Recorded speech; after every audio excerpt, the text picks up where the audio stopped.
ותמיד אומרים לי משפט, איפה היה אלוהים באותו רגע.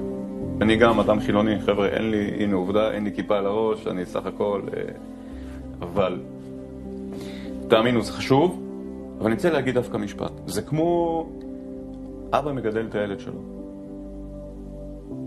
נכון? אתה מחנך אותו, אתה אומר לו, אל תעשה ככה כי זה מסוכן, אל תעשה ככה כי זה מסוכן, אל תעשה ככה זה מסוכן. והוא יום אחד יוצא החוצה לכביש ושם פס על אבא שלו, עובר את הכביש, רכב דרס אותו, הילד מת.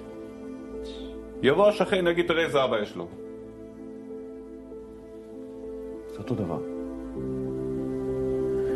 אתה לא יכול להאשים את אלוהים, כי הוא אמר לך מה לעשות. ואם אתה שם פס עליו, אז מה אתה רוצה שהוא יעשה? אותו דבר עם הסיפורים האלה, זה אותו דבר. וואו. זה אותו דבר. אז חבר'ה, אני רוצה להגיד באמת לכולם, תפסיקו, איפה היה אלוהים בשואה? איפה היה אלוהים בשביעי לעשירי? הוא תמיד היה. איפה אתם הייתם?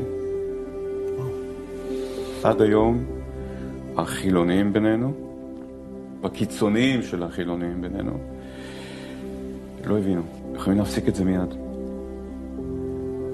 כי אם לא תגיע עוד מכה, ועוד מכה, ועוד מכה.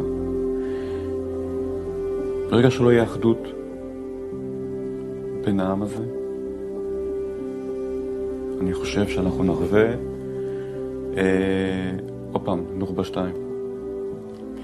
אז אם אתם לא רוצים שהילדים שלכם יחוו מה שאנחנו חווינו,